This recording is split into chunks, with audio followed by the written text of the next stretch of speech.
अगर किसी भी वेबसाइट को अपने आप को एक सोशल मीडिया प्लेटफॉर्म कहना है तो उस वेबसाइट के पास ये 7 कैरेक्टरिस्टिक्स होने ही चाहिए। और मैं किस चीज की बात कर रहा हूँ, अगर तुमने सफारी ओपन किया और सफारी ओपन करने के बाद इंस्टाग्राम सर्च किया तो इंस्टाग्राम सर्च करने के बाद तुम्हारे सामने जो भी वेबसाइट आएगा, फॉर एग्जाम्पल उस वेबसाइट को अपने आप को एक सोशल मीडिया प्लेटफॉर्म कहना है तो that website must have these 7 characteristics.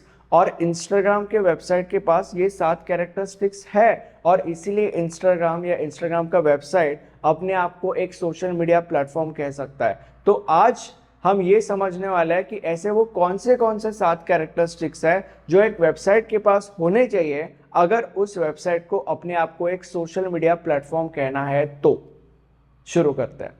अब आगे प्रोसीड करने से पहले मैं तुम लोग को क्लियर कर देता हूं कि इंस्टाग्राम को एज एन एग्जांपल पकड़ के मैं आगे चलने वाला हूं, और ऐसा इसीलिए क्योंकि इंस्टाग्राम का एप्लीकेशन, इंस्टाग्राम का जो वेबसाइट है वो खुद एक सोशल मीडिया प्लेटफॉर्म है। वो खुद ये 7 कैरेक्टरिस्टिक्स इंपोज करता है, मतलब उसके पास ये 7 कैरेक्टरिस्टिक्स है। और दूसरा रीजन ये है कि इंस्टाग्राम तुम सब लोग यूज करते हो तो इसीलिए you would be more like you can more relate. ठीक है, शुरू करता है। सबसे पहला कैरेक्टरिस्टिक इज वेब स्पेस। इसका मतलब यह है कि एक वेबसाइट को अपने जो यूजर्स है उन सारे के सारे यूजर्स को वेब स्पेस प्रोवाइड करना चाहिए कंटेंट को अपलोड करने के लिए। मतलब जो इंस्टाग्राम है वो तुम्हें अकाउंट प्रोवाइड करता है ना, तुम्हारा खुद का, मतलब वो तुम्हें अपना खुद का अकाउंट बनाने के लिए देता है। तो अकाउंट क्या है? Account at the end of the day एक वेब स्पेस ही है और अपने अकाउंट के ऊपर तुम कंटेंट अपलोड कर सकते हो, राइट? तो बेसिकली वही हुआ।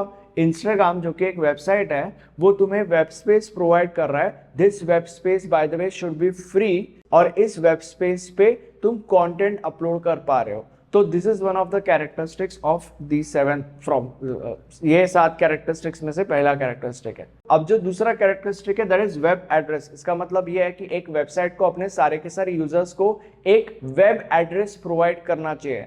अब ये जो वेब एड्रेस है वो यूनिक होना चाहिए और यही वेब एड्रेस फिर उन यूजर्स की आइडेंटिटी बनेगी। और मैं किस चीज की बात कर रहा हूं, अगर तुम इंस्टाग्राम पे जाओगे और सर्च करोगे प्लैनेट ओजस तो तुम्हें मेरा अकाउंट मिलेगा और सिर्फ मेरा ही अकाउंट मिलेगा।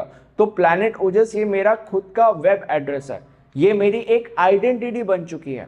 और फिर इसी वेब एड्रेस के ऊपर मैं पोस्ट कर सकता हूं या कंटेंट शेयर कर सकता हूं, वगैरह वगैरह वगैरह। अब जो अगला कैरेक्टरिस्टिक है दैट इज बिल्ड प्रोफाइल। इसका मतलब ये है कि जो वेबसाइट है वो अपने सारे के सारे यूजर्स को अपने पर्सनल डिटेल्स के बारे में पूछना चाहिए, जैसे कि फॉर एग्जांपल उनका नाम, उनका डेट ऑफ बर्थ, उनका जेंडर, उनका एड्रेस, उनका क्वालिफिकेशन, ब्ला ब्ला ब्ला ब्ला ब्ला। और इन सारे के सारे पर्सनल डिटेल्स के मदद से एक वेबसाइट अपने यूजर्स के एक एक प्रोफाइल्स बनाएगी। ठीक है, तो this is the characteristic which a website should have with all the other characteristic if the website wants itself to be called as a social media platform। अब जो अगला कैरेक्टरिस्टिक है that is connect with friends. इसका मतलब ये है कि एक वेबसाइट को अपने सारे के सारे यूजर्स को एनकरेज करना चाहिए अपने पर्सनल, अपने प्रोफेशनल, अपने सोशल अपडेट्स को पोस्ट करने के लिए, जिससे क्या होगा, that website would be no more a website, it would become a platform जहां पे जो उन यूजर्स के फ्रेंड्स और रिलेटिव्स है वो फ्रेंड्स और रिलेटिव्स उन यूजर्स के साथ फिर कनेक्ट कर सकते हैं या कनेक्ट करेंगे because of their updates, because of their posts which are related to their social, personal and professional updates. अब जो अगला कैरेक्टरिस्टिक है that is upload content in real time. इसका मतलब यह है कि a website must provide different tools to its users with help of which these users can upload content in real time.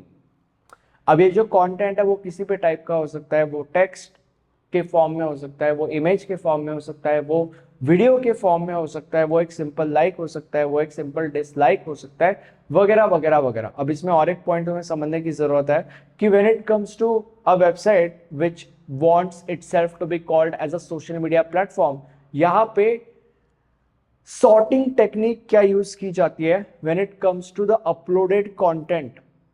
This sorting technique is, जो भी piece of content तुम आखिरी में अपलोड करोगे वो पीस ऑफ कंटेंट तुम्हारे profile पे सबसे पहले दिखाई देगा।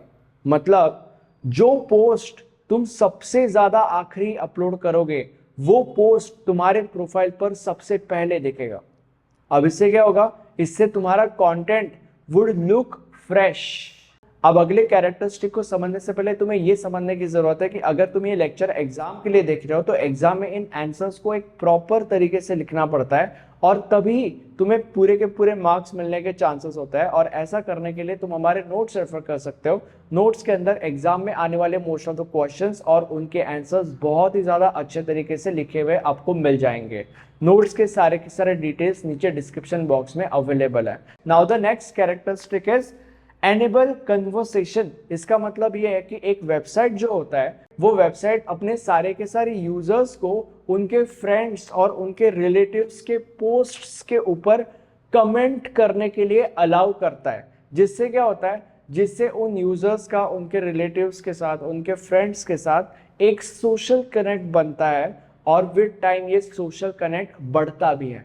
अब जो अगला कैरेक्टरिस्टिक है that is posts have time stamps. इसका मतलब ये है कि अगर कोई यूजर पोस्ट अपलोड करता है तो उस पोस्ट के ऊपर टाइम स्टैम्प होना ही चाहिए। अब तुम लोग कहोगे कि बाबा टाइम स्टैम्प का मतलब क्या होता है? टाइम स्टैम्प का मतलब बेसिकली वो पोस्ट किस टाइम पे या किस डेट पे एटलीस्ट अपलोड की गई है, वो जो टाइम है या वो जो डेट है उस टाइम को या उस डेट को टाइम स्टैम्प कहता है। मतलब अगर सपोज आज मैंने एक पोस्ट अपलोड किया और आज का तारीख है 21 अप्रैल 2024, तो उस पोस्ट के ऊपर वो तारीख, वो डेट मेंशन्ड होगा कि ये पोस्ट इस डेट के ऊपर या इस टाइम के ऊपर अपलोड की गई है।